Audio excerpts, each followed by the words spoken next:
Hello friend, welcome back to learn with Tausif. Should have, would have और could have में क्या difference होता है, इसको यूज़ कहाँ करते हैं, क्या इसको यूज़ किए बिना भी हम प्रॉपर सेंटेंस बना सकते हैं, ये पास्ट के लिए यूज़ होता है या प्रेजेंट के लिए या फिर फ्यूचर के लिए। हाँ जी, आज मैं कोशिश करूँगा कि आपके ये सब डाउट्स क्लियर करूँ। और हाँ, वीडियो को एंड तक ज़रूर देखना क्योंकि आपके लिए इस टॉपिक से रिलेटेड एक क्विज़ रखा गया है। चलिए शुरू करते हैं।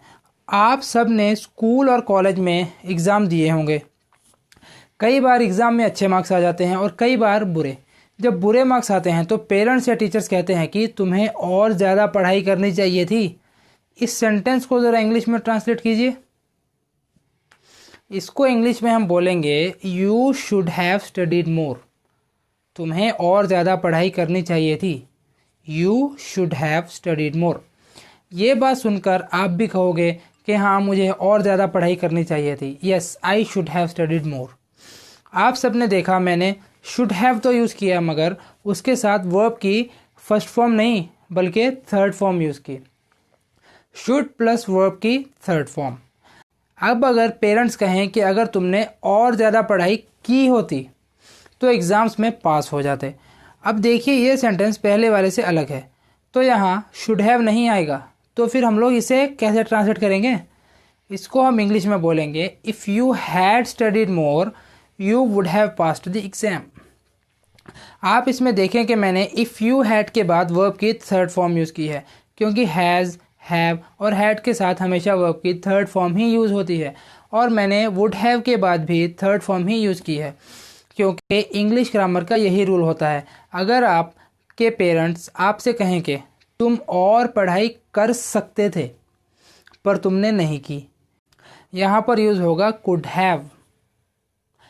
इसको हम इंग्लिश में बोलेंगे you could have studied more but you did not. You could have studied more but you did not. आप लोगों को अब एक आइडिया हो गया होगा कि शुड हैव, कुड हैव और वुड हैव में क्या डिफरेंस होता है। अब इसे और अच्छे से समझने के लिए कुछ एग्जांपल्स पर नज़र डालते हैं। Examples of should have. तुम्हें मुझे उसके बारे में बताना चाहिए था। You should have told me about him. तुम्हें ऐसा नहीं करना चाहिए था। You shouldn't have done this. तुम्हें उसे थप्पड़ नहीं मारना चाहिए था। You shouldn't have slapped him. तुम्हें मुझे इन्फॉर्म करना चाहिए था। यू शुड हैव इन्फॉर्म्ड मी। कई बार हमसे गलती हो जाती है तो खुद से कहने लगते हैं अरे मुझे नहीं करना चाहिए था। I shouldn't have done this. मुझे यहाँ नहीं आना चाहिए था। I shouldn't have come here. अब कुछ एग्जाम्पल्स देखते हैं वुड हैव की।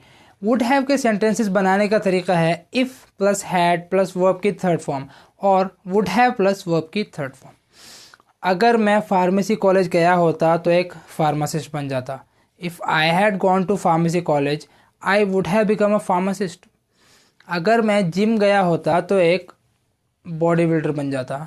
If I had gone to gym I would have become a body builder. आप वुड हैव को बिना इफ़ के भी यूज़ कर सकते हो। फॉर एग्ज़ाम्पल, आप कुछ करना चाहते थे मगर आपने किया नहीं। मैं तुझे वो PDF सेंड कर देता मगर मैं काम में बहुत बिजी था। I would have sent you that PDF but I was too busy with work. मैं तुझे कॉल कर लेता मगर मैं काम में बहुत बिजी था। I would have called you but I was too busy with work. Few examples of could have. मैं तुम्हारे बिना ये नहीं कर सकता था। I couldn't have done it without you. मैं इंग्लिश सीख सकता था पर मैंने सीखी नहीं। I could have learned English but I did not. तू कल उसे मिल सकता था। You could have met him yesterday. वो बहुत अच्छे से पढ़ाई कर सकता था मगर वो बहुत लेज़ी था इसलिए एग्ज़ाम में फ़ेल हो गया। He could have studied harder but he was too lazy and that's why he failed the exam. चलिए, क्विज शुरू करने से पहले मैं आपको ब्रीफली समझा देता हूँ इन तीनों का डिफरेंस। वुड हैव आप तब यूज़ करोगे जब ऐसे सेंटेंसेस बनाने हों। अगर ऐसा होता, अगर वो ऐसा करता, अगर मैं वहाँ जाता, अगर तू पढ़ता। समझे? कुड हैव आप यूज़ करोगे जब आपने ऐसे सेंटेंसेस बनाने हों। तू कर सकता था, ये हो सकता था, तू पढ़ सकता था। और शुड हैव आप यूज़ करोगे ऐसे सेंटेंसेस बनाने के लिए। तुझे करना चाहिए था, उसे करना चाहिए था, ऐसा नहीं होना चाहिए था, वगैरह वगैरह। मैं उम्मीद करता हूँ कि वुड हैव, शुड हैव और कुड हैव का डाउट क्लियर हो गया होगा। अगर अब भी कुछ डाउट है तो comment section is always open for you. चलो it's quiz time. Number 1 is they dash won the race but they did not try hard enough. They dash won the race but they didn't try hard enough. You dash called me when you arrived. You dash called me when you arrived. I dash called you but I did not know your number. I dash called you but I did not know your number. तो friends आज के लिए बस इतना ही। अगर आपको video पसंद आई हो तो लाइक करो। मिलेंगे अगले वीडियो में, तब तक के लिए गुड बाय।